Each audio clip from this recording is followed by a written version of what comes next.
Julian Lennon's childhood was quietly written into some of the most famous songs ever made. A drawing turned into a global hit. A melody meant to comfort him became an anthem. Then came a brief reconnection in the mid-1970s, followed by a sudden, violent ending on December 8, 1980. What came after stretched across years of legal battles, emotional distance, and unanswered questions.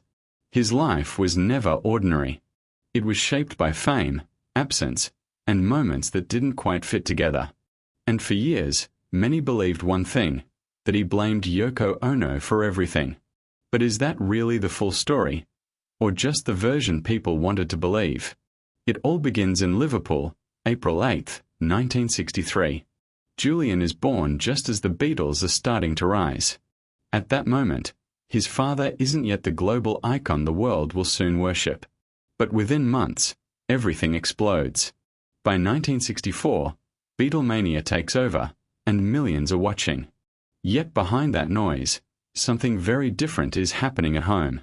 John Lennon's marriage to Cynthia is kept almost completely hidden. Fans don't know. The world doesn't see it. And that means Julian grows up in a strange kind of silence. But what does it do to a child when the whole world knows your father, but barely knows you exist? Cynthia later described living in near isolation, moving from place to place, rarely appearing in public. It was like she had been erased from the story. Meanwhile, John is constantly away, touring, recording, living a life that belongs more to stadiums than to family. For Julian, early memories aren't built around a present father. They're built around distance. Photos, records, a voice that feels far away. And then, just as things are already fragile, something else enters the picture.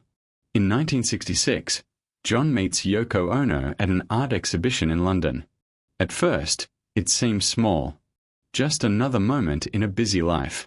But by 1967, their connection deepens. John begins to change. More distant. More absorbed in a different world. Cynthia notices it. The shift is real. And for a young child like Julian, even if he doesn't understand it fully, he feels it. So when the breaking point finally comes in 1968, it doesn't come out of nowhere. But what happens next still changes everything. Cynthia returns home one day and finds Yoko there. Within months, the marriage is over. The divorce is finalized later that year. Julian is just 5. The legal side is settled. Money, custody, arrangements. But none of that fixes what really matters. From that moment on, Julian grows up with his mother, far from the center of his father's world. Meanwhile, John's life moves in a completely different direction. A new relationship. A new family. A new son, Sean, born in 1975. And suddenly, the contrast becomes impossible to ignore. One child close. The other, not so much. But here's where things get even more complicated. Julian isn't entirely outside his father's world. In fact, parts of his childhood are frozen inside music history. One day in 1967, he brings home a simple drawing from school. A girl floating among stars. He calls it Lucy in the Sky with Diamonds. That phrase becomes the title of a song heard by millions. Think about that for a second. A child's imagination turned into a global phenomenon. But does that kind of connection mean anything? If the relationship itself is missing? Then comes another moment. 1968. Paul McCartney drives out to visit Julian after the divorce. On that drive, he starts writing a song to comfort him. It's first called Hey Jules. Later, it becomes Hey Jude. One of the biggest songs ever. The words are meant for a child going through heartbreak. Take a sad song and make it better. But here's the question. Did it actually make anything better? Because in real life, things don't resolve like songs do. Julian continues to grow up mostly without his father. Visits are rare. Contact is inconsistent. Meanwhile, John is speaking to the world about love and peace. And that contrast doesn't go unnoticed. Years later, Julian would talk about it openly, the gap between what his father said publicly and what he lived privately. So how do you make sense of that as a son? There were moments when things improved.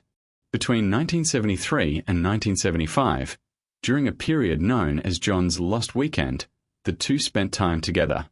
Trips, conversations, even music. For a while, it felt normal, real. John even bought him instruments. But just as quickly as it came, it faded again. By 1975, John returns to New York, reunites with Yoko, and focuses on raising his second son. And that's when the reality becomes clear. The father Julian wanted, existed, just not for him. So what does that do to a relationship over time? By 1980, there are signs things might change. John releases new music. There are hints of reconnection. Maybe even a chance to rebuild.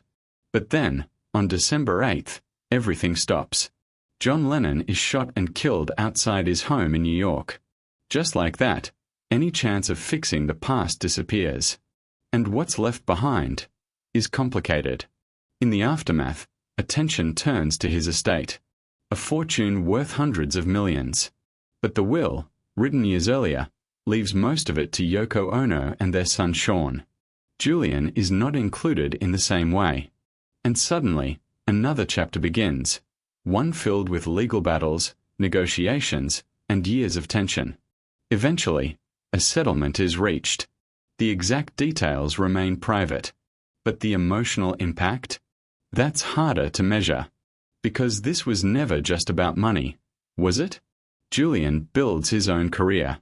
In 1984, he releases his debut album Veloute.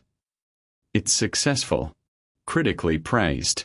But there's a catch. Everywhere he goes, he's compared to his father. His voice, his style, his presence. It follows him constantly. So even as he tries to create his own identity, he's always tied to someone else's legacy. And that brings us back to the question people keep asking. Did Julian Lennon hate Yoko Ono? The answer isn't that simple. Over the years, he's spoken about feeling left out, about things being unfair, about complicated family dynamics. Yoko was part of that story, yes, but she wasn't the whole story.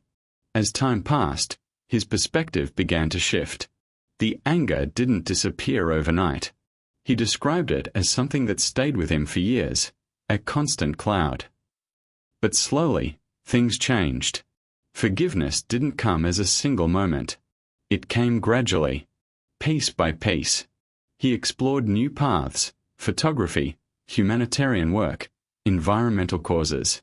He built a life that wasn't defined only by the past. And in doing so, he began to see things differently. Not just as a son, but as someone trying to understand a complicated human story. So when people reduce it all to one simple idea, that he despised Yoko Ono, they miss the bigger picture. This wasn't just about one person. It was about absence, timing, choices, and the weight of growing up in the shadow of one of the most famous men in history. And maybe the real question isn't who was to blame, but how someone finds peace after living through all of that.